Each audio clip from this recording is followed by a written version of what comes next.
परः नमो साक्षात् परब्रह्म तस्मै श्री गुरवे नमः। कृष्णं नारायणं वन्दे कृष्णं वन्दे व्रजप्रियं कृष्णं द्वैपायनं वन्दे कृष्णं वन्दे मुक्तासुतं वसुदेवसुतं देवं कंसचाणूरमर्दनं देवकी परमानन्दं कृष्णं वन्दे जगद्गुरुं। शुकासारिखे पूर्णवैराग्यजाचे वसिष्ठा परिज्ञान योगेश्वराचे कवी वाल्मिका सारिखा मान्यायसा नमस्कार माझा सद्गुरु रामदासा। योऽन्तः प्रविश्य मम वाचमिमां प्रसुप्तां सञ्जीवयत्यखिलशक्तिधरस्वधाम्ना अन्यांश्च हस्तचरणश्रवणत्वगादीन् प्राणान्नमो भगवते पुरुषाय तुभ्यं। पुण्डलीकवरदा हरिविठ्ठल श्री ज्ञानदेव तुकाराम पंढरीनाथ महाराज की जय। माऊली ज्ञानेश्वर महाराज की जय। सब संतन की जय। जय जय रघुवीर समर्थ।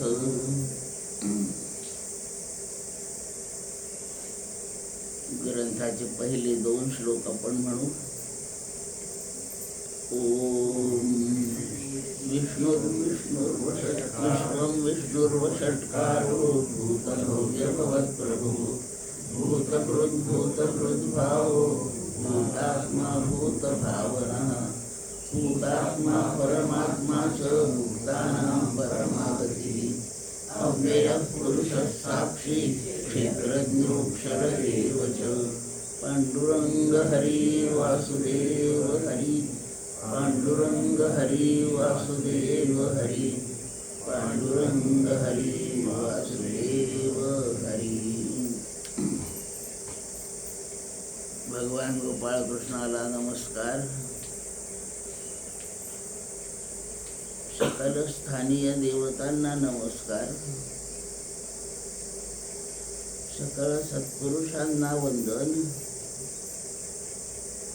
आपणा सर्व भाग्यवंतांना सप्रेम अभिवादन आणि आजच्या प्रातःकालीन चिंतनाला प्रारंभ।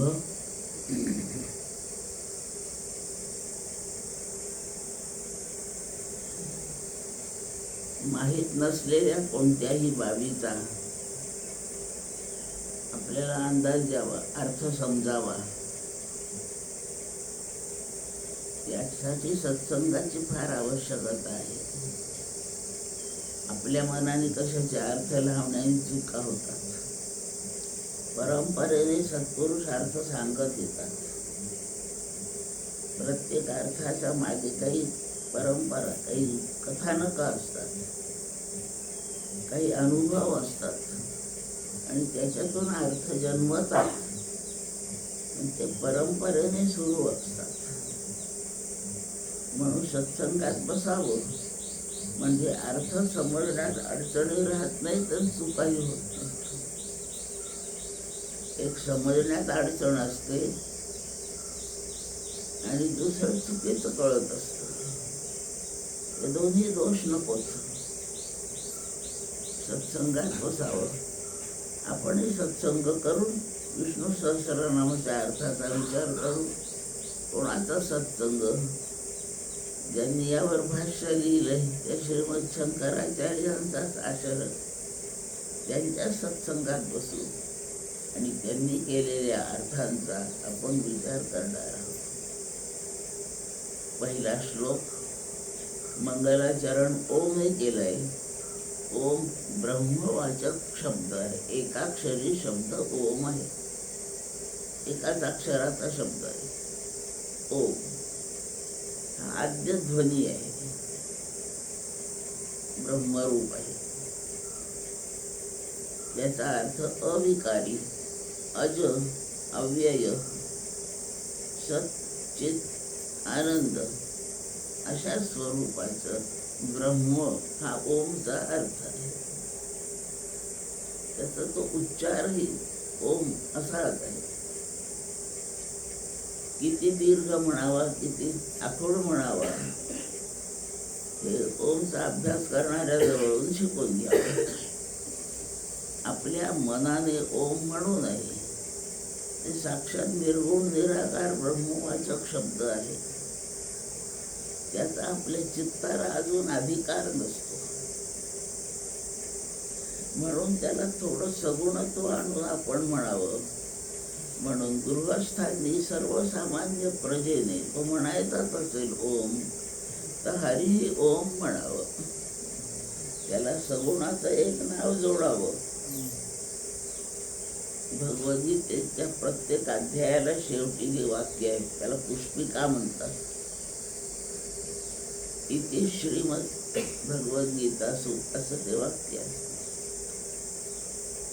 ते हरी ओम श्रीमद भगवद्गीतासु असं म्हणण्याचा प्रघात परंपरा तशी आहे. एकदम इति श्रीने सुरुवात नाही करायची. हरी ओम तत् सत इति. तत् आणि सत आणि ओम अथ हे ब्रह्मवाचक उच्चार आहेत सगळे. त्यातला कोणता तरी एक उच्चार घ्यावा आणि मग सगळ्यात अवघड खूप अटी असलेला उच्चार ओम हाच आहे. म्हणून नुसता ओम म्हणण्याचा अधिकार फक्त संन्यासाला आहे. प्रपंचाचा स्पर्श चित्ताला नसणे ही ओंकार म्हणण्याची अट आहे. आता आरोग्य दुरुस्त होतं त्या उच्चाराने, डोकं बरं होतं, या भानगडी हे सध्याच्या लोकांनी काढल्या आहेत आणि म्हणून सर्वांसाठी ते ओम उच्चार म्हणायला लावतात. मग सगळ्यांनी म्हणायचं हरी ओम म्हणाय, नुसतं ओम नाही म्हणाय.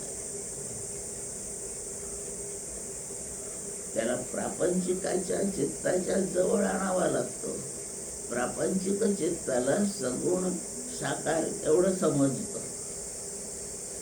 म्हणून निर्गुण निराकार ब्रह्माला थोडं सगुण साकार करायचं तर त्याला हरी शब्द लावायचा. हरी म्हणजे विष्णू. असं सगुणाचा ईश्वराचा उल्लेख करून निर्गुणाच्या ब्रह्माचा उल्लेख ओमने करायचा. असा ओंकार आहे. तो कंठाच्या ठिकाणी होणारा उच्चार आहे. कंठाच्या ठिकाणी सगळे स्वर निर्माण होतात. 52 मातृका आहेत. अ आ इ ई अम आहा पर्यंत 16 हे सगळे स्वर आहेत. क ख ग घ ङ 5 वर्ग, 5वा वर्ग प फ ब भ म. त्याच्यापुढे वर्ग नसले पण वर्गात वाटून दिलेले वर्ण य र ल व ष पर्यंत एकूण 52 मातृका म्हणजे 52 अक्षरे आहेत. त्यात 16 स्वर आहे. अ आ इ ई. त्या सगळ्यांचा उच्चार कंठात आहे. त्यांची निर्मितीच तिथे झाली आहे. कंठाच्या ठिकाणी जे विशुद्ध चक्र आहे त्या चक्रावर आघात झाले असताना जे उच्चार ध्वनी निर्माण होतात ते सगळे स्वर आहेत. अशा ह्या स्वरांची जागा आहे. या स्वरांचा राजा ओम आहे. त्याच्यात अ उ म अशा 3 अक्षरांचं मिश्रण आहे. आणि कंठाच्या ठिकाणी कंठ खूपच स्वच्छ काम करीत असेल तरच ओमचा उच्चार जसा हवा तसा होतो. तो मंत्र आहे. एकाक्षरी शब्द आहे, एकाक्षरी मंत्र आहे. एका अक्षराने सुचवले जाते. ब्रह्म आहे. ओम काय नाही. आपलं संपूर्ण जीवन ओंकार रूप. आणि म्हणून जे असं सार्वभौम तत्व असतं ते थोडं शिस्तीने म्हटलं जावं, वापरलं जावं. याप्रमाणे तो ओंकार ब्रह्मवाचक, अत्यंत मंगल, शुद्ध, निर्दोष, पवित्र, सुरुवात कशी केली? मग नामांना सुरुवात करीत असताना आपल्या परिचयाच्या विश्व शब्दापासून सुरुवात केली. अजून आपण कृष्णही ओळखीत नाही, रामही ओळखीत नाही, ब्रह्म तर दूरच राहिलं. मग एकदम तसे शब्द वापरले तर बोध व्हायला फारच कसं तरी त्रासदायक होईल. म्हणून पहिला शब्द आपल्या परिचयाच्या या सृष्टीच्या रूपाचा विश्व वापरणं. अर्थ काल पाहिला, विषधातूवर प्रवेश करणे. आत्मा या निर्माण झालेल्या भूतसृष्टीमध्ये प्रवेश करतो, म्हणून या भूतसृष्टीला विश्व म्हणतात. आणि प्रलयाच्या वेळी ही सगळी भूतसृष्टी त्याच्यात प्रवेश करते आणि म्हणूनही या सृष्टीला विश्व म्हणतात. सृष्टी प्रवेश करते म्हणून विश्व, आणि तो सृष्टीत प्रवेश करतो म्हणूनही ही सृष्टी विश्वच आहे. दोन अर्थांनी विश्व शब्द. तो प्रवेश करतो आणि सृष्टी नष्ट होते, म्हणून प्रवेश करणाराही नष्ट होत असेल का नाही असं वाटतं, पण नाही होत. त्याचा दृष्टांत मातीचा घट. घटात मातीचा प्रवेश आहे की नाही सांगा? आहे. मडकं फुटतं का नाही? फुटतं. मग माती फुटते का नाही? म्हणून भूतसृष्टी नष्ट जरी झाली तरी ज्याने प्रवेश केला त्याला नष्ट होण्याचं काही कारण नाही. नाही नष्ट होत. असा नष्ट होत नाही. माती नष्ट होत नाही. घटाला पूर्णपणे व्यापून असते. घटात मातीशिवाय काहीही नसतं. तसं सृष्टीत आत्म्याशिवाय काहीही नाही. त्याने प्रवेश केला म्हणजे तोच तसा झाला. घटात मातीचा प्रवेश म्हणजे रिकामा घट आहे मग त्यात माती होती असा नाही अर्थ. घटाची बनावट होतानाच माती ते रूप धारण करते. याला घटात मातीचा प्रवेश समजतात. तसं परमात्मा याच्यात शिरला. हे निर्माण करून हे रिकामं पोकळ काही भांडण मग याच्यात तो आला असा नाही अर्थ. हे बनत असताना त्यानेच हे रूप घेतले आहे असा त्याचा प्रवेश आहे. या अर्थाने विश्व शब्दाकडे पाहायचं. विश्व मातीने घटाला व्यापलं, सोन्याने अलंकाराला व्यापलं, परमात्म्याने सृष्टीला व्यापलं. सारखेच अर्थ आहे ते.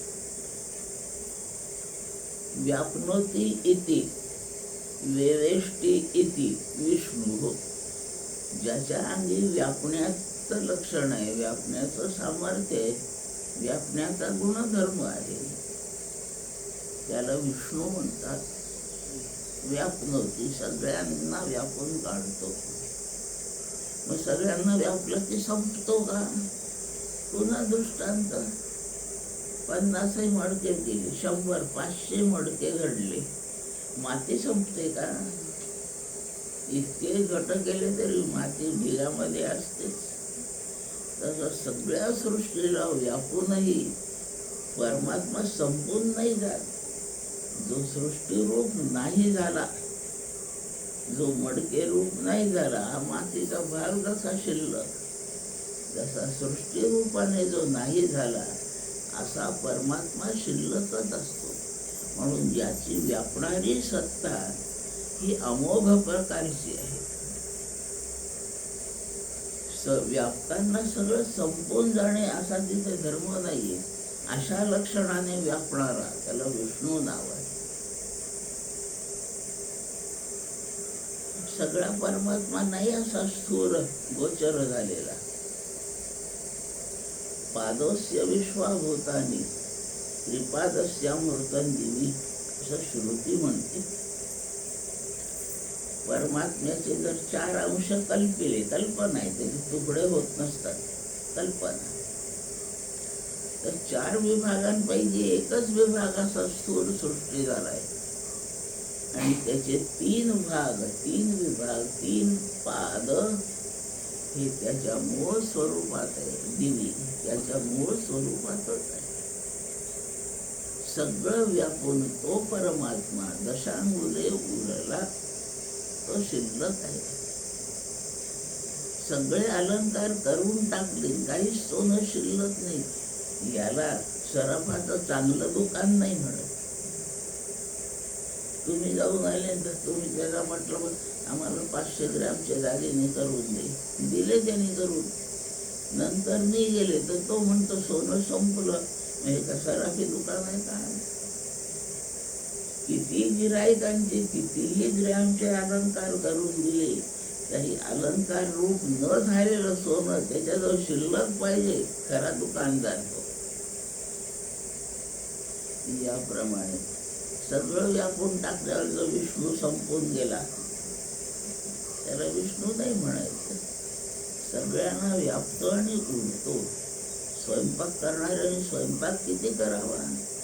सगळे जेवल्यानंतर 2 माणसाच्या जेवणाचं अन्न उरलं पाहिजे तर स्वयंपाक करणारा उत्तम आहे असं समजायचं नाही. अन्न संपून गेलं, 2 माणसाचं उरलं सोडून द्या, 2 माणसाला पुरलं नाही, हा स्वयंपाक करणाऱ्याचा दोष आहे का? ते उरलंच पाहिजे. आपल्याकडे परंपरा आहे आपल्या संस्कृतीची, जेवण झाल्यावर अन्न शिल्लक पाहिजे. कमीत कमी 1 माणूस पोटभर जेवेल एवढं अन्न उरलं पाहिजे. कोणत्याही वेळी कोणी येईल त्याचा आदर सत्कार आपल्याला करताच आला पाहिजे. आपण जेवायला बसलो तेवढ्यात कोणी आला, आपल्यासोबत तो पोटभर जेवेल इतकं अन्न आपल्याजवळ पाहिजे. सगळ्यांचं आटोपल्यानंतर अन्न फेकून देण्या इतकं नाही करायचं, पण 1 माणूस तरी नंतर जेवू शकेल एवढं अन्न असावं. म्हणजे सगळ्यांना पुरून उरलं पाहिजे. पुरून उरतंय असा विष्णू सगळ्याला व्यापून म्हणजे पुरून उरतोय तो विष्णू. त्याची ती व्यापकता आहे. विश्वम विष्णू वषटकार. वषट नावाची एक क्रिया यज्ञात असते आणि ती क्रिया सगळ्या यज्ञात नसते. ज्या यज्ञात ती क्रिया असते त्या यज्ञाला वषटकार यज्ञ नाव आहे. वषट नावाची क्रिया आहे. या ठिकाणा माहिती आहे, मी काही त्याचा अभ्यास नाही केलेला, पण वषट नावाची क्रिया ज्या यज्ञामध्ये असते त्या यज्ञाला वषटकार असं नाव आहे. यज्ञ परमात्माच आहे. विष्णू सहस्रनामाच्या शेवटी श्लोकात यज्ञ येतो शब्द. यज्ञाची सगळी रूपे तोच आहे म्हणून वषटकार सुद्धा तोच आहे. विश्वम विष्णुर वषटकार. भूत भव्य आणि भवत. भूत झालेलं, भव्य होणार आणि भवत होत असलेलं 3 काळांची सूचना आहे. आतापर्यंत जेवढं निर्माण झालं म्हणजे भूत. भू धातूचा अर्थ होणे. जे झालं आहे त्याला भूत म्हणतात. झालं आहे म्हणजे जे निर्माण झालं आहे त्याला भूत म्हणतात. हा भूतकाळ आहे. भूत भव्य पुढे होणार आहे. भविष्यकाळ. भविष्यकाळात जे निर्माण होईल ते त्याला भव्य म्हणायचं. आणि भवत होत असलेलं वर्तमान काळ. आत्ता होणे चालू. आज कोणाकोणाचे जन्म होत आहेत, आत्ता चालू आहे जगात जन्म. हे सगळे वर्तमान काळ भवत आहे. कालपर्यंत पुष्कळांचे जन्म झाले ते सगळे भूत. आणि उद्या काही जे होतील ते सगळे भव्य. भविष्यकाळी होणार त्याचा उल्लेख भव्य शब्दाने आहे. ज्यांचे जे होऊन झाले आहे त्यांचा भूतकालीन उल्लेख भूत असा आहे आणि भवत वर्तमान कालवाचक विशेषण आहे हे संस्कृतात भूतच. त्या भू धातूचं वर्तमानकालीन रूप ते भुवत आहे म्हणून चालू काळामध्ये घडत आहे. सकाळी स्वयंपाक करून ठेवलाय तो रात्री करता भूत स्वयंपाक झाला.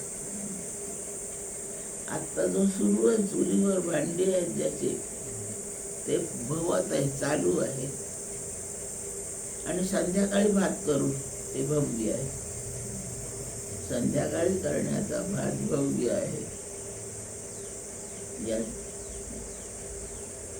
भूतकृत भूत भव्य भवत तिन्ही प्रभू या सगळ्यांचा स्वामी. हे सगळं तिन्ही प्रकार करणारा तोच. भूतकाळात त्यांनीच केलं. आपल्या घरी असतात भांडणं काय असतात. सासूने सकाळी स्वयंपाक केला तर सुनेने संध्याकाळी केलाच पाहिजे. आपल्याकडे काहीतरी वेड्यासारखी शिस्त आहे. म्हणजे भूतचा करता वेगळा आणि भव्यचा करता वेगळा असं नाहीये. परमात्म्याच्या बाबत सृष्टी कालची त्यानेच केली, आजची तोच निर्माण करतोय आणि उद्याची तोच करणार आहे. तिन्ही काळी करता एकच आहे. त्याचा तो प्रभू आहे. तिन्ही काळाचा करता प्रभूच आहे. भूतभृत भूतांना धारण करणार, पालन पोषण करणार, नुसते आपल्यालाच खाणाऱ्यांना निर्माण करून तो नाही गप्प बसला. खाद्य तयार त्यांनीच केले ना. खाद्याच्या द्वारे तो आपलं पोषण करतोय. पाणी त्याने उत्पन्न केलं. अन्नधान्य त्याच्यामुळे उत्पन्न होत आहे. ऊन वारा त्याच्यामुळे, हवा त्याच्यामुळे चालू आहे. संपूर्ण वातावरण तो तयार करतोय. वातावरणाला वेगवेगळ्या छटा आहेत. एवढ्यांची गरज आहे. वेगवेगळ्या पिकाला वेगवेगळंच हवामान लागतं. संपूर्ण सृष्टीमध्ये सर्वत्र एकच प्रकारचं हवामान वातावरण नसतं. त्या वातावरणामध्ये जिवंत राहतील, त्यांचं पालन पोषण होईल असे जीव तिथे असतात. ते उत्तर ध्रुवीय प्रदेशात अत्यंत थंडी. अस्वल आहेत तिथे, पांढऱ्या रंगाचे अस्वल आहेत. ते बर्फातच खेळतात. ते हलतात म्हणून कळतात हे अस्वल आहे, नाही तर बर्फच वाटतं. आणि त्यांची बनावट आहे. तिकडच्या अस्वलांना आपल्या तिकडे विदर्भात आणा, अमरावती नागपूरला, ते ताबडतोब मरून जातील. त्यांची बनावट त्या हवामानात चांगली राहील अशी आहे व तिथे ते निर्माण झाले त्यांच्यासाठी तसं हवामान आहे. याचा अर्थ पालन पोषण करणे. लहान पोराला खाद्य पाहिजे. दूधच त्याचं खाद्य आहे. त्याची निर्मिती परमात्मा आईच्या उदरात करून ठेवतो. गाईचं काढून आणा, म्हशीचं काढून आणा, पावडर आणा, भलानं करा असं काही नाही. तयार पालन पोषण करणे असा अर्थ आहे याचा. काय विचारपूर्वक काय सृष्टीचा निर्माता काम करतोय.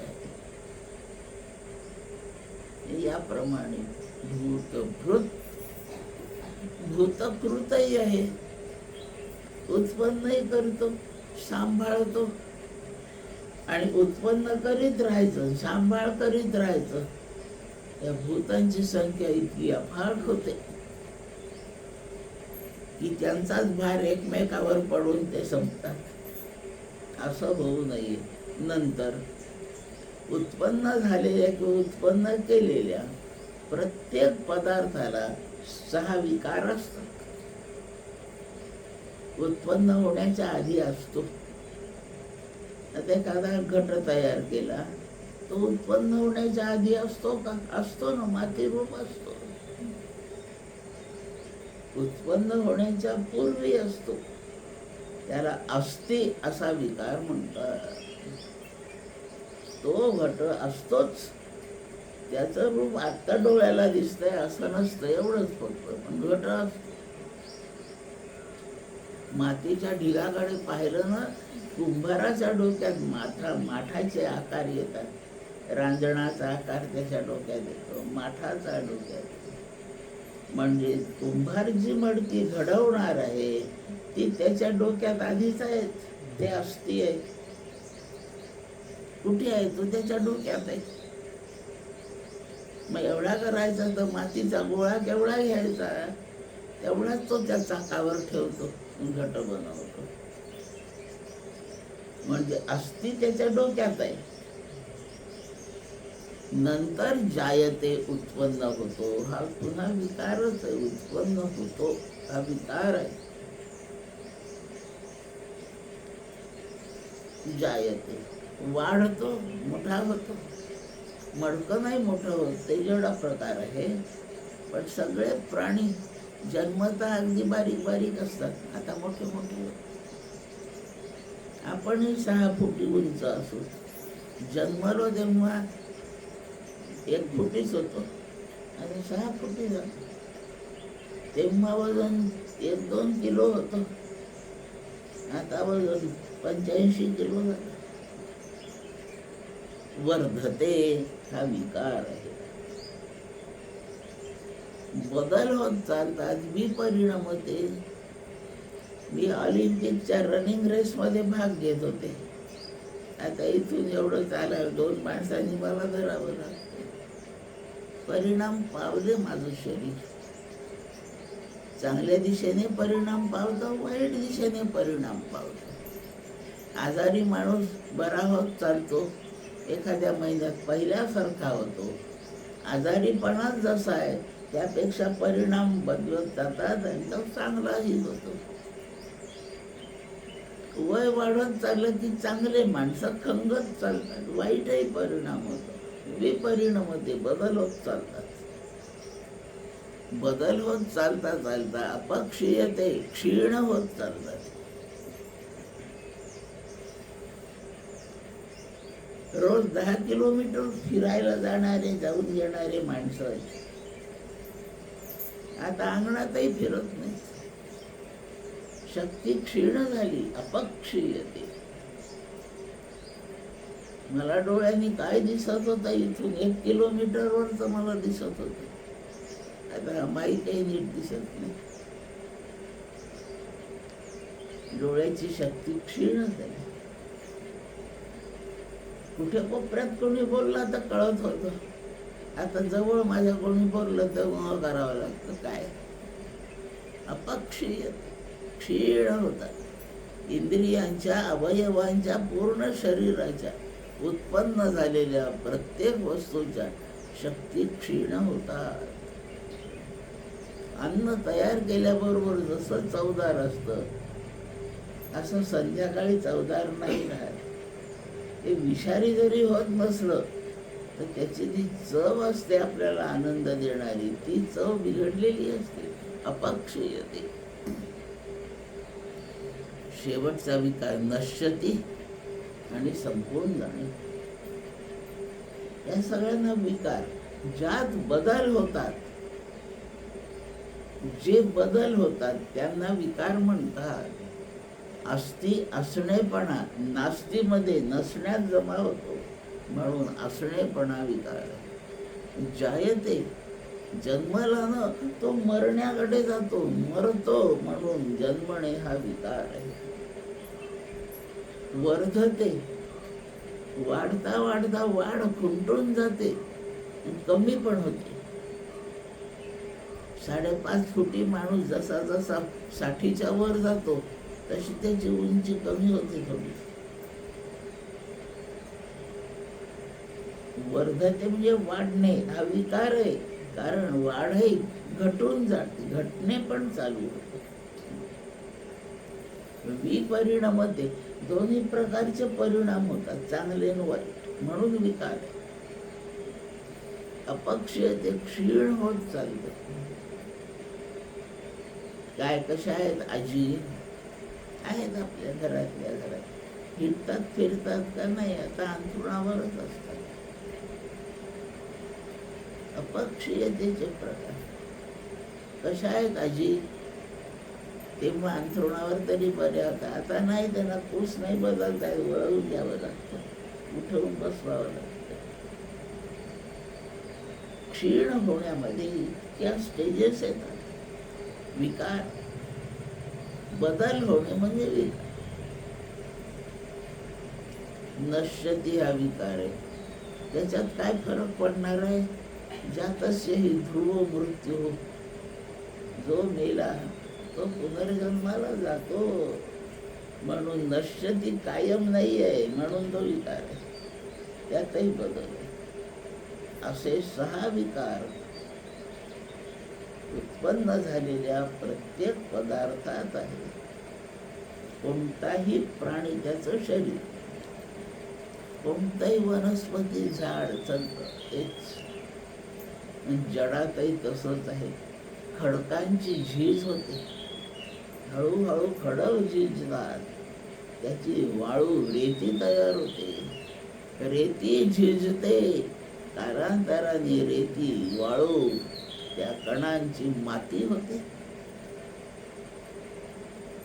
जडही झिजतात, चेतनही झिजतात.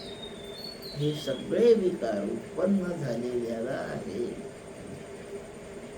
याप्रमाणे नश्यतीकडे जाताना असं होतं. भूतभृत भावो भूतात्मा, सगळ्यांचं पालन पोषण करतो आणि तो मरेपर्यंत पालन करतो. मरेपर्यंत खायला मिळतं, लक्षात ठेवा. आपल्या कमाईचं खा की दुसऱ्याने आणून दिलेलं खा, भीक मागून खा का चोऱ्या करून खा, खायला मिळतं जिवंत माणसाला. कारण तो पालन करता तो आहे. कोणती तरी एक व्यवस्था तो लोकांच्या पोट भरण्याची करतोच. अन्ना वाचून मेला असं होत नाही. वर्णन येतात, भुकेने लोक मेले म्हणून. तो काहीतरी घोटाळा आहे. पण आयुष्य असेपर्यंत शरीर टिकलं पाहिजे. शरीर टिकायचं असेल तर अन्न पाहिजे. आयुष्य त्याच्याकडून मिळालंय. मी नाही ठरवलं की मला इतके वर्ष जगो. त्याच्याकडून माझ्या कर्माप्रमाणे आयुष्य दिलेलं आहे. ते तितकं पूर्ण होणार, तेवढी मी जगणार. मग मी अमरावतीत जेवो की कुडाळमध्ये जेवो, खायला मिळणार. पालन पोषण करतात. भूतभृत भावो, सगळ्यांचा असणेपणा त्याच्यामुळे आहे. झाड आहे, गवत आहे, गाय आहे, गुराखी आहे, पर्वत आहे, कीटक आहे, नदी आहे, पाणी आहे, वारा आहे, दात आहे, डोळा आहे, पाय आहे. कोणताही शब्द तुम्ही म्हणा, अर्थपूर्ण करायचा असेल तर आहे क्रियापद वापरावं लागतं. कोणी एक माणूस आला, कमिशनर आहे, पुरुष आहे. एक व्यक्ती आहे, पुरुष आहे, अधिकार त्याचा, कमिशनर आहे, मंत्री आहे, भिकारी आहे, रोगी आहे, डॉक्टर आहे, औषध आहे. मग संपला, मरून पडला तर आहेच वापरायचं का? हो, मेला आहे. त्याच्याशिवाय अर्थच पूर्ण होत नाही. मी विनोदाने सांगत असते, मी गणिताची फार प्रसिद्ध टीचर होते. आता गणिताची प्रसिद्ध टीचर होते, असं माझा कोणी परिचय करून दिला, इतका आनंद व्हायचा. माझं किलोभर वजन वाढायचं. मस्त आनंद. अगदी लोकांनी टाळ्या वाजवल्या की विचारूच नका आनंद. त्या फारच हुशार टीचर होत्या गणिताच्या. आपण आज्यांचा सत्कार करू. कोणी हार आणला की त्याला विचारूच नका. नुसताच हार दिला तर थोडं वाईट वाटायचं, त्याच्याबरोबर शाल दिली की इतकं बरं वाटायचं. आनंदी आनंद. ह्या गणिताच्या फार उत्तम शिक्षिका आहेत. वा रे वा, आहेच आनंद आहे तो. काही वर्षापूर्वी आता सेवानिवृत्त झाले. आता कोणी असं वर्णनच नाही करून देत माझं की या गणिताच्या उत्तम शिक्षिका आहेत. परिचय करून नाही देत. वाईट वाटतं. म्हणजे मी नाही, आता नाही आवडत. म्हणून माझा परिचय तुम्ही मला लिहून मागा, मी लिहून देईन माझा परिचय. मी गणिताची सेवानिवृत्त उत्तम शिक्षिका आहे, हा माझा परिचय आहे. वापरल्याशिवाय आनंद नाहीये. तो अस्तित्ववाचक शब्द आहे. असणेपणात आनंद आहे, नसणेपणात दुःख आहे. लक्षात ठेवा. 5 रुपयाची नोट खिशात असली तरी आहे, पैसा जवळ आहे, आनंद आहे. आनंद अस्तित्वाचा असतो. कायम अस्तित्वाला सत्ता म्हणतात. आणि अस्तित्व कमी जास्त होत राहतं, कधी संपून जातं. अशा असण्याला अस्तित्व शब्द आहे आणि कायम असण्याला सत्ता शब्द आहे. ब्रह्म कायम आहे म्हणून ब्रह्माची सत्ता आहे. आणि आपली जीवाची, शरीराची ही सत्ता नाही आहे, हे अस्तित्व. काही काळ आहे, काही काळ संपणार आहे. हा आहे शब्द ब्रह्मवाचक आहे. लक्षात ठेवा. तो असणेपणा म्हणजे सत्तेचा उल्लेख आहे त्याच्यामध्ये. आहेत का तुमचे बाबा? आहे. बायको आहे का तुम्हाला? आहे. आनंद. पोर आहे का? हो, आहे.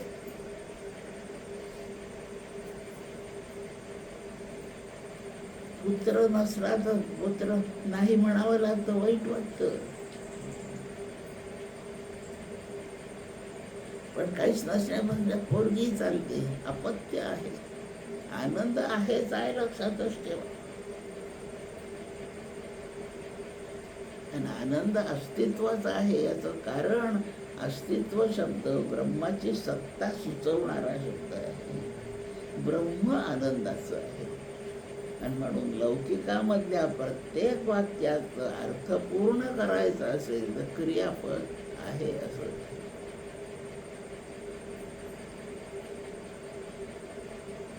आता एखादं झाड इथे आता होतं काही वर्षापूर्वी, आता नाही. आता ते झाड नाही हे म्हणायला नाही आवडत. काही वर्षापूर्वी लोक म्हणत होते ना, हो आंब्याचं हे झाड आहे म्हणून. मी तसं म्हणेन, पण मी क्रियापद आहेच वापरेन. त्याला काही वर्षापूर्वी शब्द लावीन. काही वर्षापूर्वी लोक म्हणत होते इथे आंब्याचं झाड आहे म्हणून. आणि मग आता नाही, माझं आता आंब्याचं झाड नाही असं नाही म्हणायचं. आता आंब्याचं झाड नाही आहे.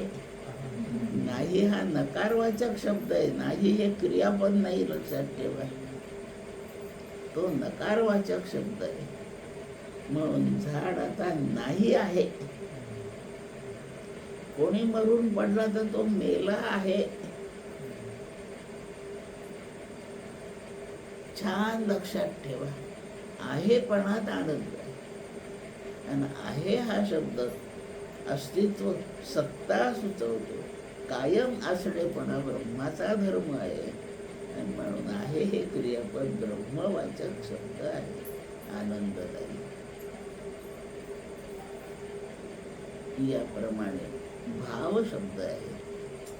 भूतकृत भावो. भाव म्हणजे असणेपणा. भूतकृत भावो. भूतात्मा, सगळ्यांचा आत्मा, म्हणजे ज्याच्या आधारावर हे सगळं टिकून आहे त्याला आत्मा म्हणतात. सर्वत्र असणे आत्मा शब्दाचा अर्थ. अतती इति आत्मा. सर्वत्र जातो, सगळीकडे असतो. सगळीकडे जातो, म्हणजे देवळामध्ये जसा आहे तसा तो संडासातही आहे, लक्षात ठेवा. सगळीकडे जातो, त्याला आत्मा म्हणतात. वारा गटारावरूनही वाहतो, गंगेवरूनही वाहतो. वारा सर्वत्र असा ब्रह्माचा धर्म. जागा ब्रह्माला घाणेरडी जागाच नाही आहे जगात, सगळीकडे व्यापून भाव आहे. सगळी भूतात्मा सगळीकडे आहे, म्हणून ब्रह्मवस्तूला भूतांचा आत्मा म्हणतात. मातीच्या सगळ्या भांड्यांमध्ये माती आहे. लहानशी पणती करा की मोठा रांजण करा, माती आहे. असं नाही तिने कधी म्हटलं एवढ्या बारीक बारीक पणत्या नाही मी आता होत, असं काही माती बोलत नाही. मला एकदम मोठ्याले रांजण व्हायलाच आवडतं, असं नाही माती म्हणत. मडक्यांचा आत्मा माती आहे, म्हणजे मातीच्या भांड्यांचा आत्मा मातीच आहे.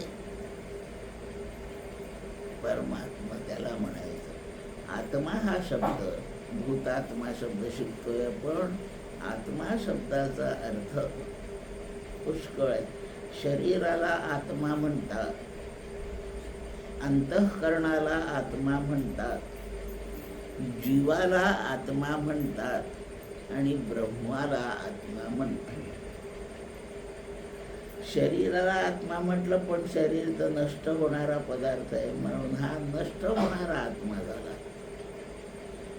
जीव सुद्धा अज्ञान दशा आहे तोपर्यंत जीवत्व आहे, नाही तर नंतर जीव नाही आहे. अंतःकरण शरीर आलेलं आहे म्हणून चैतन्याच्या वासाचा घटक अंतःकरण आहे, म्हणून हे सगळे जाणारे आत्मे आहेत. हे अनात्म्यात जमा होणारे आहे. पण ब्रह्मवस्तू जेव्हा त्याला आत्मा म्हणतो तो कधी संपणारा नाही आहे, आणि म्हणून यांच्यापेक्षा त्याला वेगळं काढण्यासाठी सोय म्हणून परमात्मा म्हणतात. आत्मा म्हटलं तरी चूक बिलकुल नाही, पण या तीनपेक्षा तो वेगळा आहे असं सांगायचंय, म्हणून त्याला सोयीसाठी परमात्मा परशब्दाचा सर्वश्रेष्ठ असा होतो तो परमात्मा आहे. भूतात्मा सगळ्यांमध्ये वास करून राहतो, सर्वांना चैतन्य पुरवीत राहतो, सर्वांच्यासाठी आनंदाचा कंद तोच असतो, म्हणून त्याला भूतात्मा नाव. जे जे निर्माण झालं, हे झाड सुंदर दिसण्याचं कारण लक्षात घेतलं का कधी? हिरवा रंग छान आहे म्हणून, फळं येतात म्हणून, पानं मिळतात डेकोरेशनला म्हणून नव्हे. हे परमात्म्याने घेतलेलं रूप आहे म्हणून झाड सुंदर आहे, बस. माणसंही सुंदर आहे, पण झाड निर्विकारी सुंदर आहे. त्याच्या स्वतःचे काही मनो इच्छा नाही आहेत की तो स्वतः बदल करून घेईल. त्याला ठेविले आनंदे तैसेची राहता येतं. माणूस स्वतः घोटाळे करतो. आपलं रूप बदलावायला ब्युटी पार्लर मध्ये जातो, झाड जातं का कुठे? सुंदर दिसायसाठी ठेविले आनंदे तैसेची. पडला पाऊस तर मोठं छान वाढतंय, नाही पडला तर पानं गळून पडत आहे. काय तक्रार? म्हणजे त्यातला परमात्मा निर्दोषपणे आपल्या प्रत्ययाला येतो, अनुभवाला. म्हणून माणसाचे कळप पाहण्यापेक्षा झाडांची गर्दी पाहण्याचा आनंद जास्त. माणसाच्या कळपांच्या पेक्षा हरणांचे कळप चांगले दिसतात. गाईचे ते प्रारब्ध जगतात, मनाने बदल नाही करीत. गाईच्या पुढे जेवढा चारा टाकला ती आणखी घाल म्हणत नाही. तिचे चारा ठेवलेला आहे, ती तितकी जाऊन 2 पेंड्या काढून आणत नाही. ठेविले आनंद तैसेची राहते. गुराढोरांचे कळप माणसाच्या कळपापेक्षा आनंददायी आहे. माणूस स्वतःला फारच बिघडवतो, वाईट करतो. त्याला होणारी सगळं स्फुरण प्रेरणा उत्कृष्टच. स्फुरण ब्रह्माचा धर्म आहे. ब्रह्म स्फुरद रूप आहे. आपल्याला जे स्फुरण होतं काही करण्याचं ते अत्यंत शुद्ध आहे. त्याच्यात काहीही गडबड नाही, कुठंही बारीकसा दोष नाही स्फुरणामध्ये. पण वागणं का विचित्र होतं. ते स्फुरण 3 गुणांच्या चॅनेलमधून प्रकट होतं. मग ते सत्वगुणातून प्रकट झालं तर जसं आहे तसं शुद्ध राहतं. रजोगुणातून आलं तर ते विलासी भोगी होऊन बाहेर येतं. आणि तमोगुणातून आलं तर विध्वंसक होऊन बाहेर येतं. आपण कोणत्या गुणाचे त्यावर स्फुरणाचं प्रकटीकरण अवलंबून आहे. स्फुरण एकच आहे. आमच्या घरी एकदा नळाचं पाणी, कॉर्पोरेशन नळाचं पाणी असं पिवळट रंगाचं घाणेरड्या वासाचं यायला लागलं. फारच खराब पाणी. 1 तास पाणी वाहून गेलं म्हणजे थोडंसं बरं यायचं. रोज असं 15 दिवस झाले. पुष्कळ तक्रारी झाल्या. तपासलं कशामुळे घाण. मुख्य पाणी पुरवठा ज्या टाकीतून होतो तिथे पाहिलं स्वच्छ पाणी आहे, फिल्टर केलेलं आहे. त्याच्यात काही काही जंतुनाशक घालून स्वच्छ केलेलं आहे. मोठा पाईप गावामध्ये येतो इथून, तोही चांगला, त्यातही पाणी चांगलं आहे. त्या मोठ्या पाईप पासून लहान नळ्या निघतात घरोघरी पोहोचवणाऱ्या. मग आमच्या पेठेतच, गावात पाणी चांगलं आहे, आमच्या पेठेत वाईट आहे.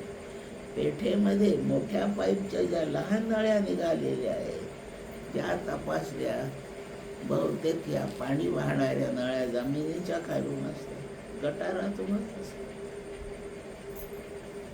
आपल्याला वाटतं सोहळ्याचं पाणी भरलं पूजेला, आपण ते पाण्याची नळी गटारातूनच आलेली आहे. अशी आमच्या पेठेत शिरणारी पाण्याची ती नळी त्या गटारातून येणारी, ती गटारात फुटली. गटाराचं पाणी जास्त जोराने वाहत आहे, नळीतलं पाणी कमी जोराने आहे, म्हणून गटाराचं पाणी नळीत शिरत आहे. आणि तसं ते घाण. शुद्ध पाणी पाठवलं जातंय पण त्याची वाहिका वाईट आहे. ब्रह्मस्फुरण शुद्ध उत्तमच आहे, निर्दोष असते. कोणत्या गुणाच्या नळीतून ते वाहत बाहेर येत आहे. तमोगुणातून स्फुरण बाहेर आलं तर कधीच सुखकारक नाही, कधीच सुख नाही. कधी उपद्रव करील असं नाही. आता काय स्फुरण झालं, मला प्रवचन झाल्याबरोबर तासभर झोपावंच. आता माझं स्फुरण तमोगुणातून बाहेर आलं आणि ते मला झोप म्हणतं. आता झालं, सकाळी ऐकलं एक प्रवचन, पुन्हा पुन्हा संध्याकाळी काय, एकदा पुढे झालं, नाहीच जात संध्याकाळी. स्फुरण प्रवचनासंबंधी आहे. तमोगुणातून बाहेर आलं, कंटाळा आला, आता नाही जायचं ठरलं. काल हाच मला बोलला नाही का, दाखवतेच आज आता त्याला संध्याकाळी. तमोगुणातून स्फुरण आलं.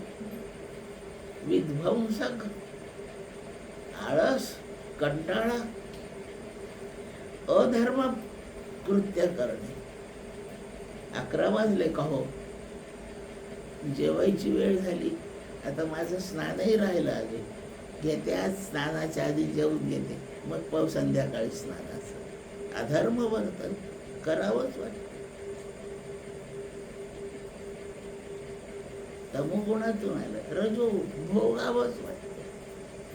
आज समुद्रावर जायचंय, कुठेतरी जायचं स्फुरण आहे, समुद्रावर जायचंय. रजोगुणातून स्फुरण बाहेर आलं, भोग घ्यावा वाटत. काही नाही, सकाळी उठून वरण भात भाजी पोळी करून खावी छान पैकी, ते नाही. आज कांद्याचे भजे करा, काही गरज नाही, काही सण नाही, वार नाही, पाहुणे आले नाही, काही नाही, वाढदिवस नाही, काही नाही, कांद्याचे खावेच वाटते. रजगुणातून स्फुरण. मागच्या 6 महिन्यात नाही हो एखादी साडी घेतली, आज जाते त्या आणते जाते, ती चालला साडी, उघडा नाही पडलेला, कपाटात जागा नाही आता साडी आणली ठेवायला, तरी आज आणतोच म्हणतो. रजोगुणात. सकाळी खूप कामापायी नाही प्रवचनाला जाता आलं, आता संध्याकाळचं नाही चूक जाणारच.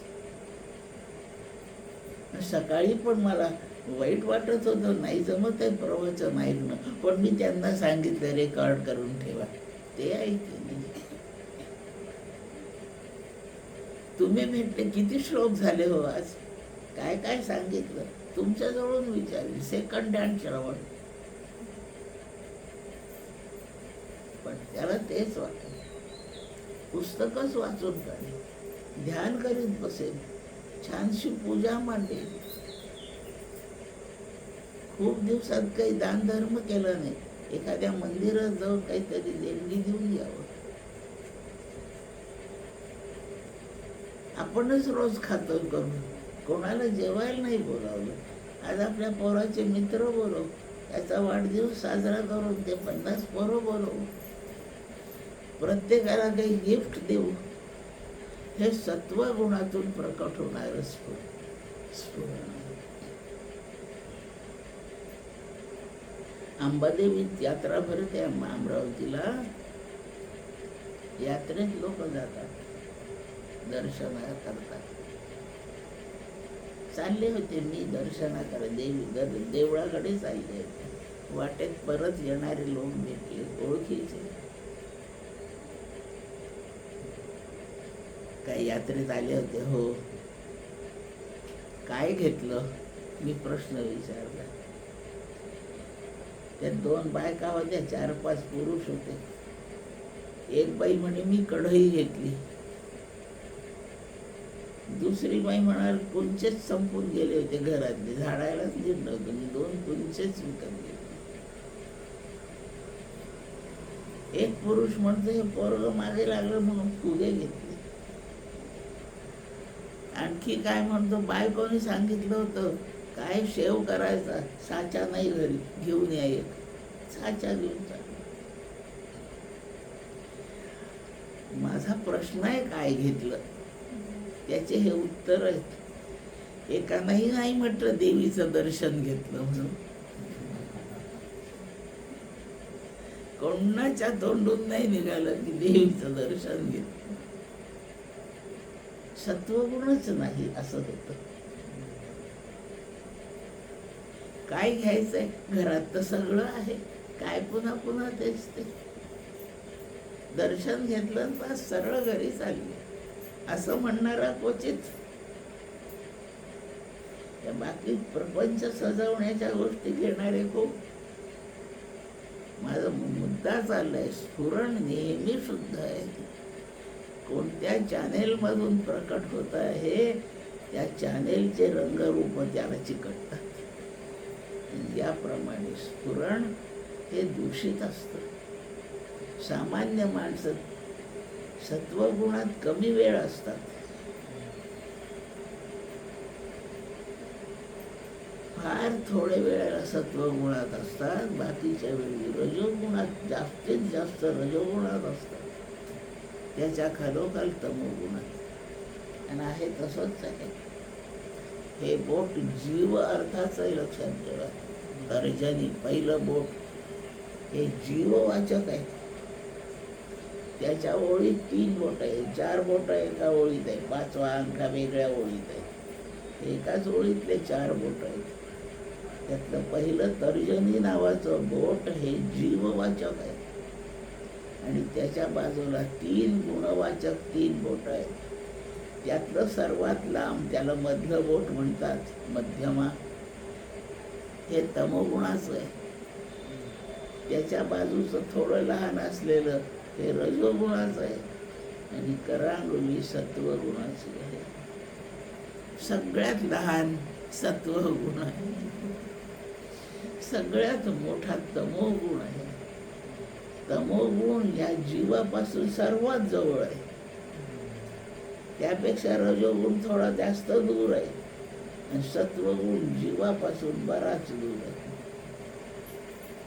तमोगुण आणि जीव यांच्यामधलं अंतर जर 10 युनिट असेल तर रजोगुण आणि जीव यांचं अंतर 100 पट होतं, शतपट आहे, 100 युनिट दूर आहे. आणखी 10 पटीने वाढ होते आणि सत्वगुण 1000 पटीने दूर आहे. म्हणजे जीवाला तमोगुण सर्वात जास्त घेतो. म्हणून प्रवचन ऐकताना झोपा येतात. त्याचं कारण त्याचं, त्या झोप येऊ नये याच्यासाठी त्याला रजोगुणाची जोड आपण देतो. आणि ते म्हणजे चहा पिऊन बसला की नाही. तमोगुणाला सोबत रजोगुण दिलाय, तमोगुण मुळात आहेच, त्याला रजोगुण जोडला म्हणून जागा राहतो. डोळे उघडे असतात, आवाज ऐकू येतो पण अर्थ नसतो कळत, कारण सत्वगुण पाहिजे ना अर्थ कळायला, तो नसतो. हे गुणांचं लक्षात ठेवा. तमोगुण, रजोगुण, सत्वगुण, जीव यांच्याच ओळीत हा आहे. हा जीव प्रापंचिक आहे. हे चारी बोट एकदम वागतात, तेव्हा अंगठावा केल्याचं काही गॅरंटी नाही, वाकतही नाही, वेगळाच असतो. हे एकदम वागतात. 3 गुण जीवाला अखंड घेरूनच आहे. ते 3 गुणात प्रपंच असतो म्हणून जीव अखंड प्रपंचाच्या जवळ आहे. प्रपंचात 3 गुणांच्या व्यवहारामध्ये सुखाचा अनुभव नाही, म्हणून या ओळीत असणारा हा जीव अखंड दुःखी आहे. कसं वाटतंय? माझा पाय दुखत होता 2-4 दिवसापूर्वी. मला रोज प्रश्न लोक विचारायचे, आज कसा आहे? मी उत्तर द्यायचं, कालच्या पेक्षा बरं आहे. मग बरा नाही, तुलना करून कालच्या पेक्षा बरा. तसा प्रपंचातला जीव आजच्या पेक्षा उद्या थोडा बरा, वा कालच्या पेक्षा आज थोडा बरा. पोरगी 10वीत नापास झाली आणि पोरगा 12वीत पास झाला. त्या आई बापांनी रडावं की हसावं सांगा? काय करावं? पोरगी असा प्रपंच आहे, निर्भेळ सुख कधीच देत.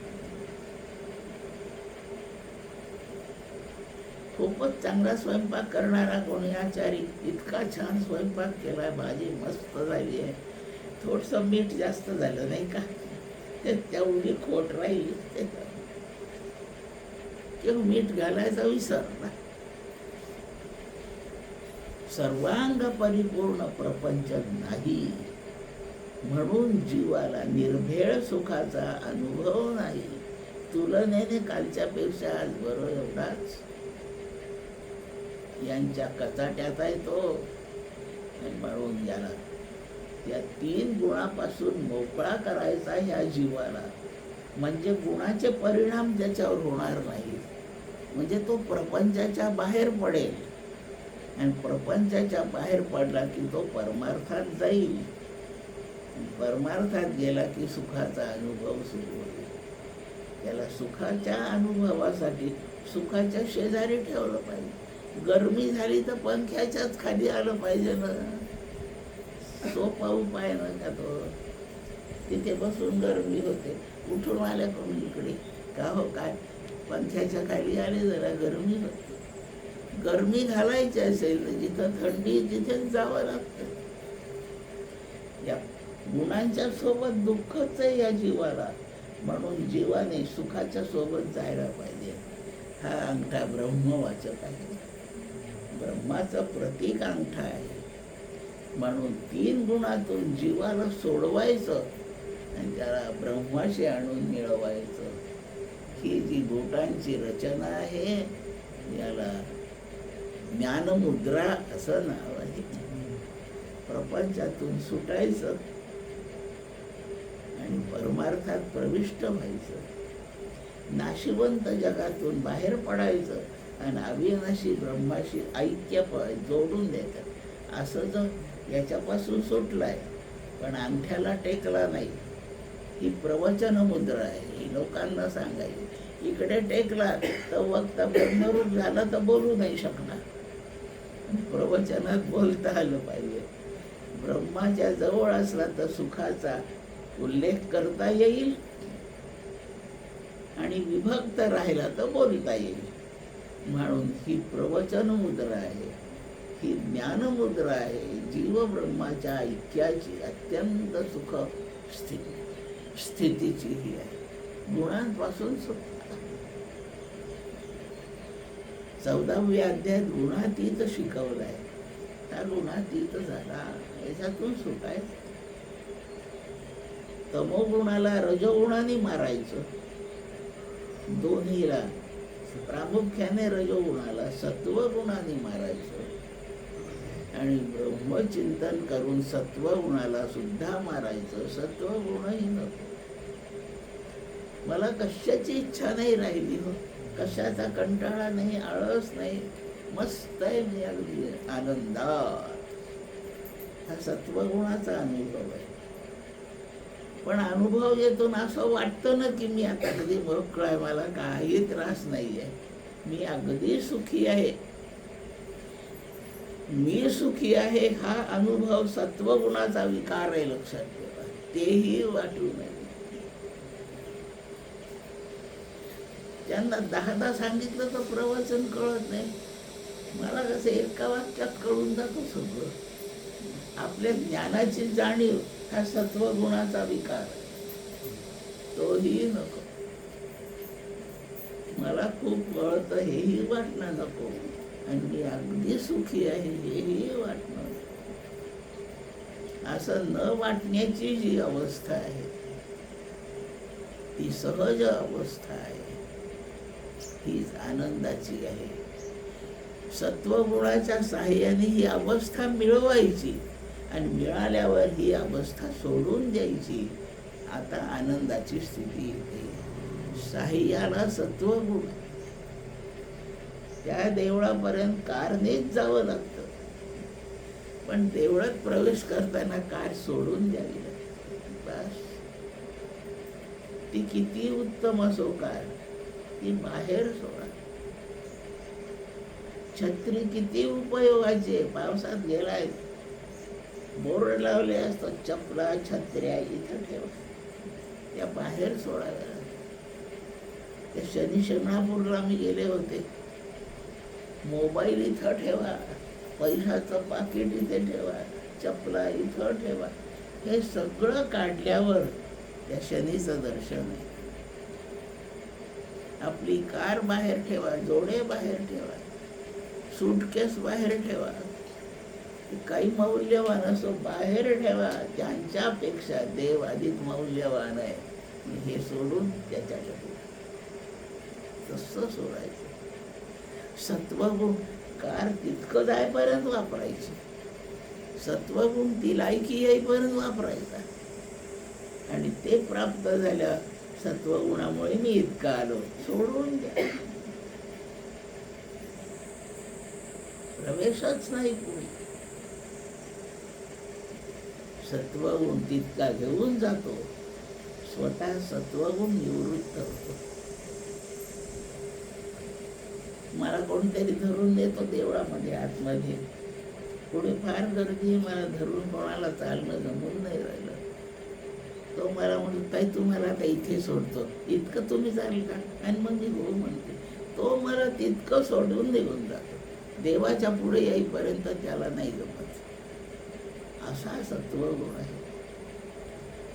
तिथपर्यंत काम करतो, सोडून गुणातीत व्हायचं, ब्रह्माशी ऐक्य पावायचं.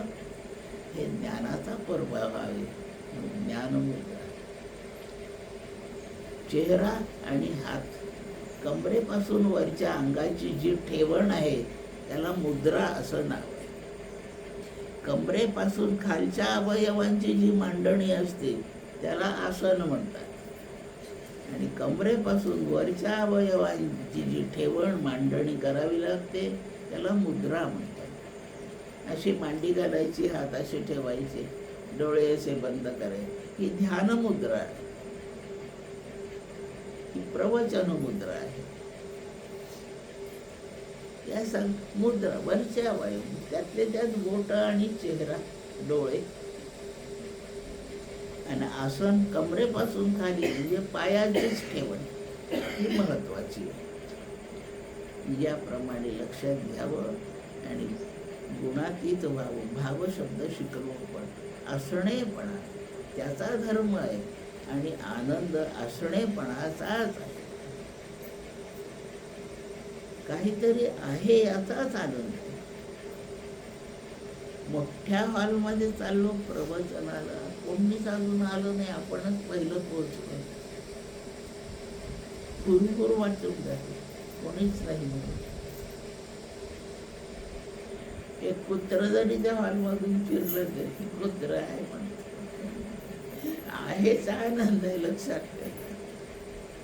एक लहान मुलंच पळून गेलं तिथून, आहे.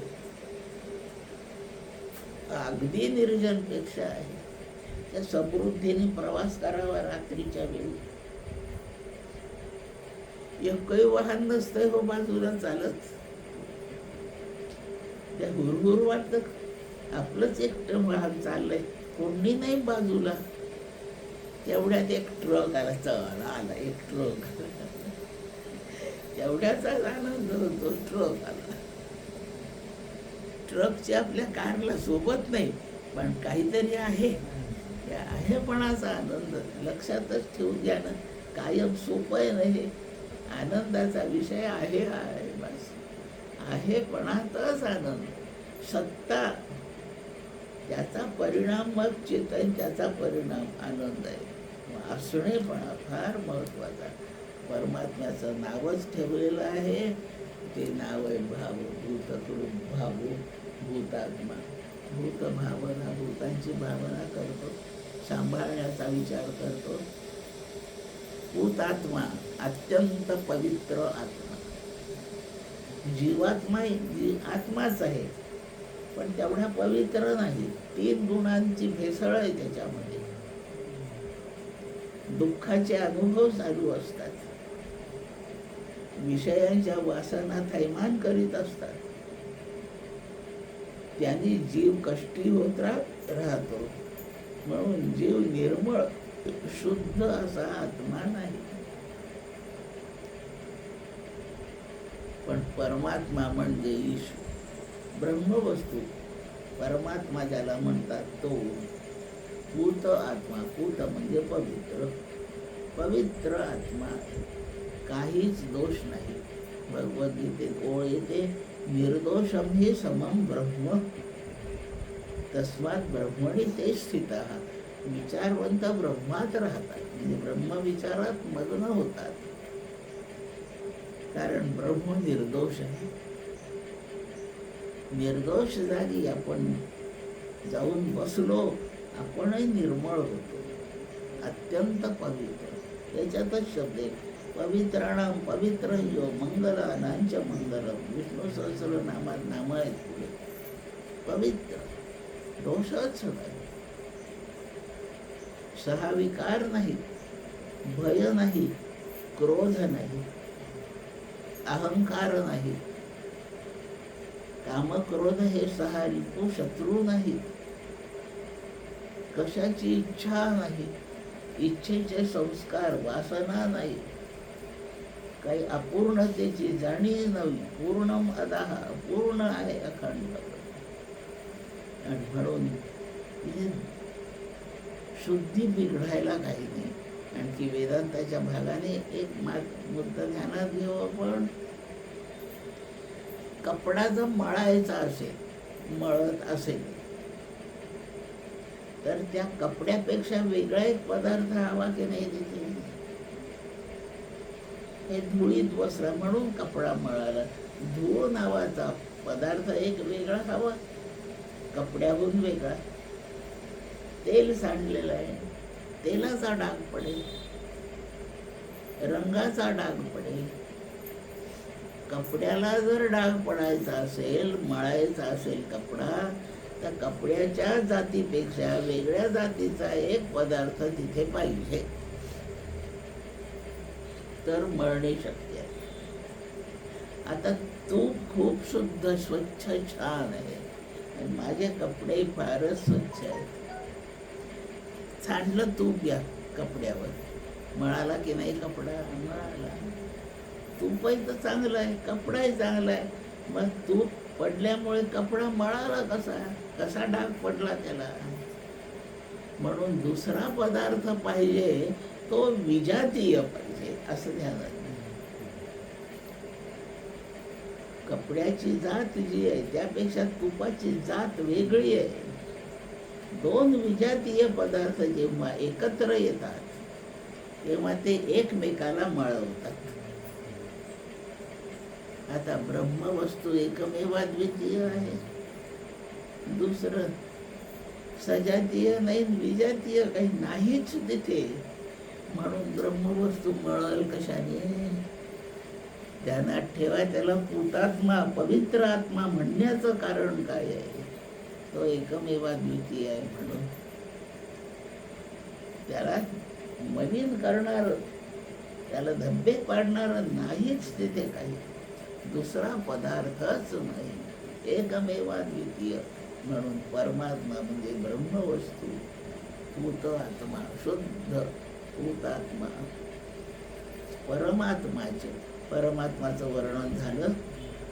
आत्मा शब्दाचे बरेच अर्थ आहे, त्यात अत्यंत निर्दोष, सगळ्या गुणांनी संपन्न असा म्हणून ब्रह्मवस्तूला परमात्मा असं नाव आहे. भूतात्मा परमात्माचं भूतानी काय भूतानां परमागती. ह्या सगळ्या भूतांनी शेवटी कुठं जायचं? शाळेत जाणाऱ्या पोरांची परमगती कोणती आहे सांगा? त्यांचं घरच आहे. शाळेत बसले तरी घरच आठवीत असतात आणि शाळा सुटल्याबरोबर एकदाच घरी कधी जातो असं झालेलं आहे. मी लहान पोरांबद्दल बोलते, मोठ्यांना बाहेरच बरं वाटतं. लहान पोरांचं त्यांची परमगती घरच आहे. परमगती नुसतं घर नाही, घरातली आई जास्त परमगती आहे. इकडून तिकडून खेळून ते येऊन आईलाच मिठ्या मारतात, त्यांची परमगती आई आहे.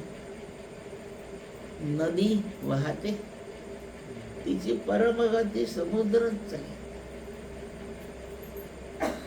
आणि म्हणून नदी वाहत वाहत राहते, किती वेळ राहील होती, समुद्र मिळते, तिची परमगती समुद्र आहे. शेवटी जिथे जाऊन स्थिरावलं जातं त्याला परमगती म्हणतात. ही सगळी भूतसृष्टी जाऊन कुठे विश्राम पावणार आहे? म्हणून परमात्माचे मुक्तानां परमागती. सर्व शेवटी या बंधनातून सुटलेले सगळे जीव ज्याच्यात जाऊन विलीन होणार, ती परमगती सगळ्या सृष्टीचे परमात्माचे. अव्यय, व्यय पावणे म्हणजे कमी कमी होत जाणे. अव्यय, तो कमी कमी होत नाही, तो निर्विकार आहे किंवा अविकार आहे.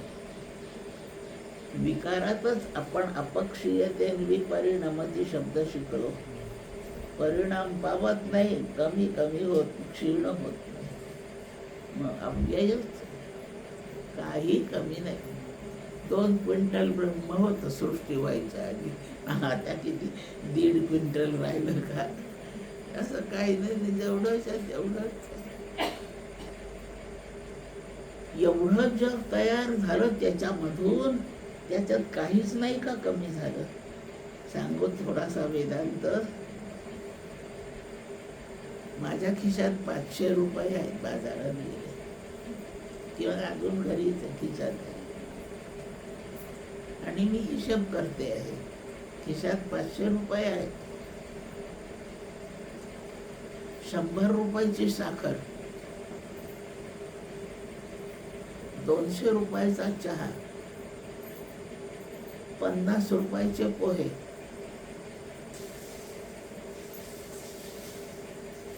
20-25 रुपयाची हळद, 15-20 रुपयाचं मीठ, असा हिशेब केला, झाला 500 रुपये. माझ्या खिशातले किती संपले सांगा, किती संपले? 500 रुपये खिशात संपले किती सांगा? अजून एकही संपला नाही. हा हिशेब फक्त कल्पनेत आहे, लक्षात ठेवा. आणि 500 रुपये झाले. 100, 150, 50, 20, 25 अशी सगळी बेरीज 500 झाली. पण खिशातला एकही पैसा खर्च नाही झाला. कारण आता सगळे पदार्थ जे मी विकत आणले ते फक्त कल्पनेत आहेत, लक्षात ठेवायचे. फार मोलाचा वेदांत सांगते सध्या, इतका बहारीचा वेदांत अवघड आहे कुठं मिळणं. मी इतक्या वस्तू खरेदी केल्या, पण खिशातले 500 रुपये जसेच्या तसेच आहे. कारण सगळे पदार्थ आता कल्पनेतच आहे. ही संपूर्ण सृष्टी फक्त कल्पना आहे, लक्षात ठेवा. याला कल्पनावाद म्हणतात. याचं दुसरं नाव अजातवाद आहे. याहून सोपं करून आचार्य याला मायावाद म्हणतात. हे प्रत्यक्षात झालंच नाही. ब्रह्मापासून झाड झालं, ब्रह्मापासून माणूस झाला, ब्रह्मापासून दगडविटा झाल्या. हे कल्पनेतच आहे. म्हणून ब्रह्मापासून प्रत्यक्षात काहीच झालं नाही. प्रत्यक्षात काहीच खर्च झाला नाही. म्हणून मूळ रक्कम तेवढीच्या तेवढी आहे. त्याप्रमाणे कल्पनेने सृष्टी तयार झाली आहे, प्रत्यक्षात ती नाही. म्हणून ब्रह्मवस्तूत काहीच खर्च झाला नाही. जेवढीच्या तेवढीच तशीच आहे, काही फरक नाही. हा अजातवाद आहे, कल्पनावाद. आणि कल्पनेने सृष्टी होते. कल्पना मन करतं. आपण जेव्हा झोपी जातो, गाढ झोप लागते, तेव्हा मन झोपलेलं असतं, लक्षात ठेवा. म्हणून मन कल्पना करीत नाही. म्हणून सुषुप्तीत सृष्टी नसते. रोज अनुभव आहे. पोरं बाळ आईच्या पोटाशी झोपलेले आहेत, पण तिला पोरं नाही कळत झोप लागल्यावर. गेले कुठं पोरं? पोरांची कल्पना करणारं मन गेलंय, म्हणून पोरं गेले. सृष्टीची कल्पना करणं बंद झालं की फक्त ब्रह्मच आहे. भूत भावना, भूतात्मा, परमात्माचे मुक्तानाम परमागती, अव्यय. अव्यय शब्द शिकतोय आपण, व्यय होतच नाही. कल्पनेने पदार्थ विकत घेतलेत मी, म्हणून पैशाचा काही व्ययच नाही झाला. ते तसंच तसंच. स्वप्न फक्त कल्पनाच असतात. प्रत्यक्षात काय आहे? स्वप्नात काका दिसला, काशी दिसली, गंगा नदी दिसली, काय आहे प्रत्यक्ष? ती कल्पना आहे. स्वप्नात मन कल्पनेने सृष्टी तयार करते. सुषुप्तीत कल्पना करणारं मन नसतं, म्हणून होतच नाही. म्हणून जागेपणी हे दिसतं ही कल्पनाच आहे. त्याला भ्रम असं म्हणतात. नसून दिसतं, भ्रम आहे. अव्यय, त्याच्यात काहीच खर्च होत. तो जेवढाच्या तेवढा, जसाच्या तसा. तो कोणत्या तरी फ्रीज मध्ये ठेवलेला आहे म्हणून खराब होत नाही. आपण दूध फ्रीज मध्ये ठेवलं, नाही खराब होत. तसा परमात्मा बिघडत नाही, खराब होत नाही, कमी नाही होत, चव बदलत नाही त्याची. कोणत्या तरी फ्रीज मध्ये त्याला ठेवला. असा अव्यय पुरुष, पुर शब्दाचा शरीर अर्थ आहे. पुरे शेते, शरीरात येऊन झोपतो, वर्णन झालं करून. इथे राहतो येऊन तो झोपतो म्हणण्याचं कारण सांगितलं. तो काम करताना दिसत नाही, हिंडता फिरताना दिसत नाही, जणू काय झोपलाय. पुरे शरीरा आहे, आलेला आहे. सर्वांच्या हृदय देशी मी अमुका आहे ऐशी, स्फुरते स्फुरे अहर्निशी ते वस्तुगामी. सगळ्यांना अखंड मी वाटत राहते ना.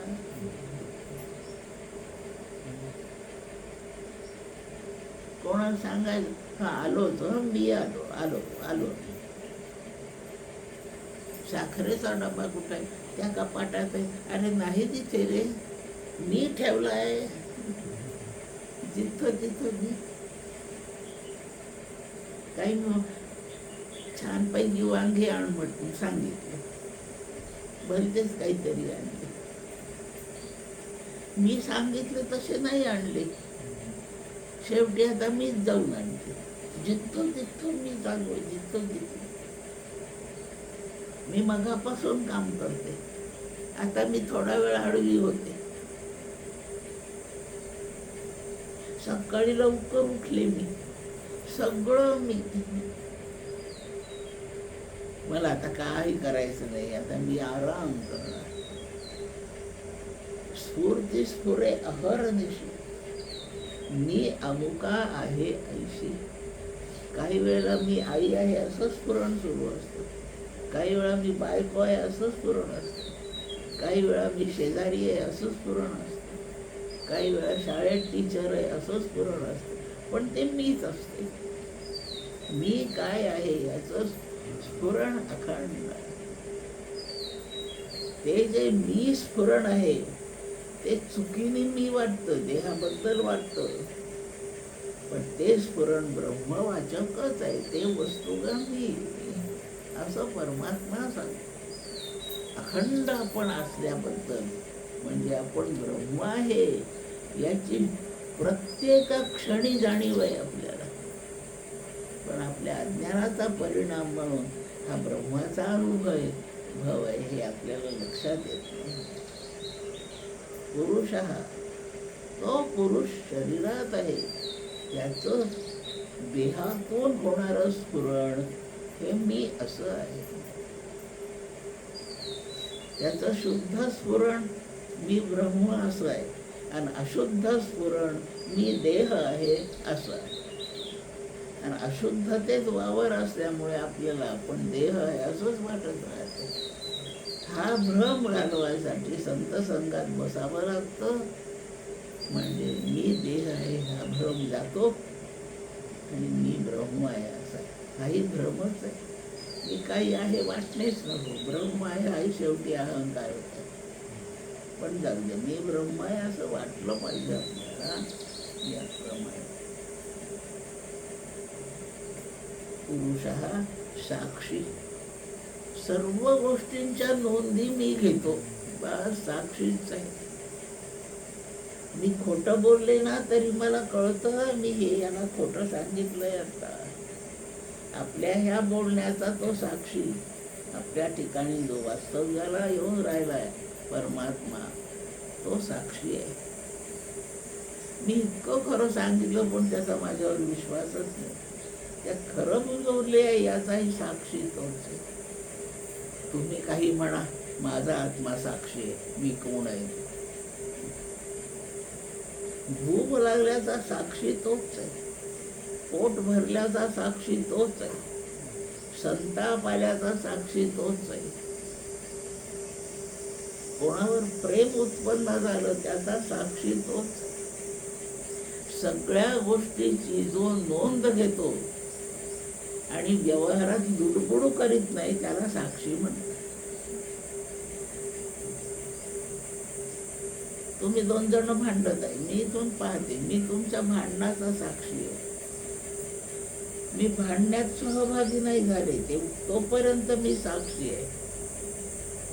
आणि मी दोघांना बाजूला करते, काय भांडता रे मूर्खांनो, मी त्याच्यामध्ये तुम्ही कोण आम्हाला मूर्ख म्हणणार आहे की तुम्ही दोघं माझ्याशी भांडायला? याला साक्षी नाही म्हणत. साक्षी शब्दाला नोंद. एखाद्या केसमध्ये कोर्टात साक्षीदार लागतात. ते त्या कोणत्याही केसच्या भानगडीत भाग घेतलेले नसतात, पण त्यांना माहीत आहे, ऐकून माहीत असतं, डोळ्याने पाहून माहीत असतं. असे साक्षी. इंग्रजांच्या काळातली गोष्ट आहे. एका ठिकाणी हत्या झाली, हत्या केली. कोर्टामध्ये खटला आला. साक्षीदार कोण? याला याची हत्या झाली, याचा कोण साक्षीदार आहे? कोणी याला मारला? कसा ओळखायचा? एक 9-10 वर्षाचं पोरग होत. त्याला इंग्रजी भाषा कळत नव्हती, पण एक पाठी होता. काही ऐकलं की त्याचा पाठच व्हायचं. एक इंग्रज बाईन एक इंग्रज पुरुष दोघं एका ठिकाणी आहेत कुठेतरी. ते काही बोलत होते. तिथून हे पोरगं चाललं आणि ते काय बोलतायत अर्थ काहीच कळत नाही, आवाजच कळलेत फक्त. आणि त्यांनी ते आवाज पाठ केले. तो केस सुरू झाली, खटला सुरू झाला. कोणी काही काही सांगतंय, कोणीतरी बोललं, कोणीतरी इंग्रज माणसाने ही हत्या केली आहे. आणि यांनी हे कुठेतरी ठरवलं असणार आहे. हे वाक्य त्या पोराने ऐकलं. इंग्रज माणसाने मारलं, त्याने आधी काहीतरी ठरवलंय. त्याचा तर्क चालला की ते मी जे दोघांचं बोलणं ऐकलं तेच तर नसते. आणि ते पोरगा म्हणाला कोणीतरी ठरवीत होतं हे मी ऐकलंय. पोराला कोर्टात नेलं. तू काय ऐकलं? तुला काय कळतंय? मला ते काय बोलले अर्थ काही कळला नाही, मला नाही काही समजलं, पण ते काय बोलले हे मी पाठ केलंय. आणि त्या दोघांच्या संवादातले ते 4-5 वाक्य त्या पोराने कोर्टात तसेच्या तसे म्हणून दाखवले. आणि त्याचा स्पष्ट उल्लेख आहे या दोघांपैकी एकाने त्याची तिथे जाऊन हत्या करायची. आणि ते दोघं पकडले गेले. केसचा निकाल लागला. साक्षी शब्द सांगले. त्या पोराला अर्थ कळत नाही, भानगड कळत नाही, त्यांच्या संवादात त्याचा भाग नाही, पण नोंद घेतली त्यांनी. फक्त नोंदच घ्यायची, अक्रिय राहून नोंदच घ्यायची. साक्षी असा परमात्मा. दारू प्यायची का चहा प्यायचा तुम्ही ठरवा, काय प्यायचं तो नोंद घेतो. पिऊ नका म्हणत नाही, त्या पण म्हणत नोंद घेतो काय प्याले तुम्ही. नोकरी करून पैसे आणायचे का चोरी करून आणायचे तो नोंद घे. तुम्ही काही करा. साक्षी सगळ्या बारीक सारीक गोष्टीची, जगातल्या प्रत्येक भूतमात्राच्या ठिकाणच्या हालचालीची नोंद घेणे, असा तो सर्व साक्षी आहे. राहतो कुठे? बुद्धीत राहतो. तो नेहमी बुद्धीत, साक्षी नेहमी बुद्धीत असतो. याप्रमाणे भूतात्मा परमात्माचं मुक्तानां परमागती अव्ययः पुरुषः साक्षी क्षेत्रज्ञ. भगवद्गीता अध्याय 13. क्षेत्रज्ञांचापि मां विद्धी. मला क्षेत्रज्ञ समज. क्षेत्र म्हणजे शरीर. शरीराला जो जाणतो त्याला क्षेत्रज्ञ म्हणतात. शरीराला आपला जीवच जाणत असतो, म्हणून जीवाला क्षेत्रज्ञ म्हणतात. तो क्षेत्रज्ञ मीच आहे. क्षेत्रज्ञांचापि मां विद्धी. तो क्षेत्रज्ञ मला समज. भगवद्गीतेचं हे महावाक्य आहे, लक्षात ठेवा. अहम ब्रह्मास्मी तत्वमसी हे जे महावाक्य आहे, असं क्षेत्रज्ञांच्यापि माम विद्धी, जीव आणि ब्रह्म यांचं ऐक्य सुचवणाऱ्या वाक्याला महावाक्य म्हणतात. बाकी अर्थाने किती मोठे वाक्य असो त्यांना महावाक्य नाही म्हणत. जीव आणि ब्रह्म यांचं ऐक्य सांगणाऱ्या वाक्याला महावाक्य म्हणतात. क्षेत्रज्ञांच्यापि माम विद्धी, माम म्हणजे ब्रह्मवाचक शब्द आहे आणि क्षेत्रज्ञ जीववाचक. या क्षेत्रज्ञाला तू मीच आहे असं समजायचं, म्हणजे जीव ब्रह्मरूपच आहे.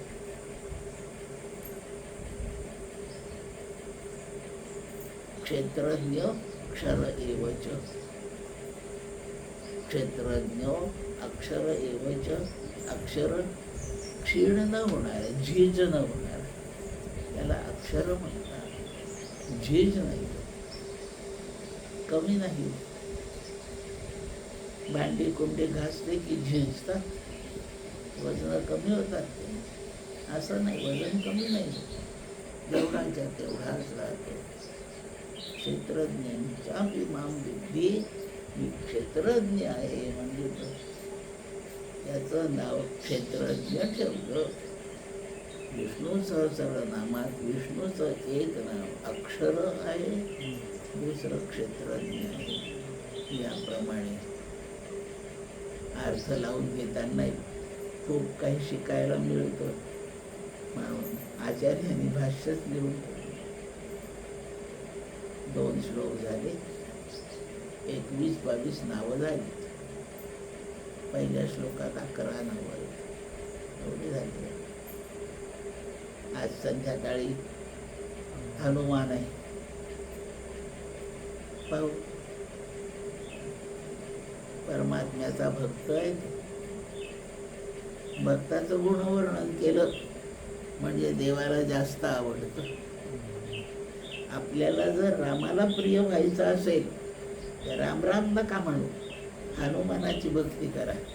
की रामाला वाटे अरे माझ्या हनुमंताचा हा भक्त आहे का, त्याला याला पटकन पावा.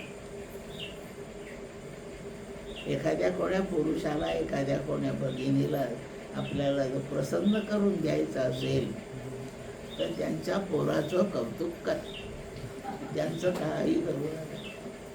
तुम्ही फार सुंदर दिसता, तुम्ही खूप शिकले आहात, तुम्हाला खूप पैसे मिळतात असं म्हणून नाही त्यांना आनंद होत. काय तुमचा पोरगा आहे हो, 10,000 पोरांमध्ये फर्स्ट आलं, आईबापाचं वजन 10 किलो वाढतं. पोराचं कौतुक करा की आईबाप प्रसन्न, भक्ताचं कौतुक करा की देव प्रसन्न.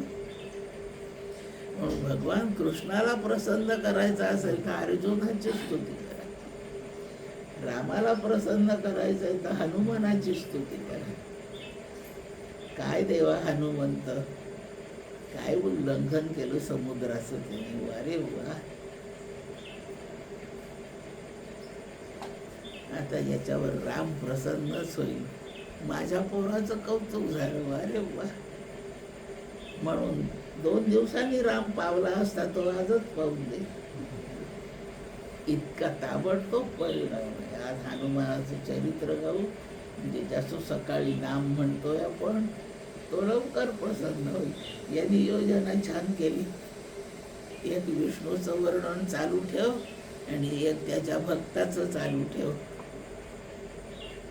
संध्याकाळी तो प्रसन्न झाला एकदा भक्त, म्हणजे मग भगवान कृष्ण प्रसन्न होतील आणि उद्या विष्णू सहस्रनामाचे अर्थ आपल्याला चांगले समजतील. थांबूया. कुंडलिक वरदा हरी विठ्ठल.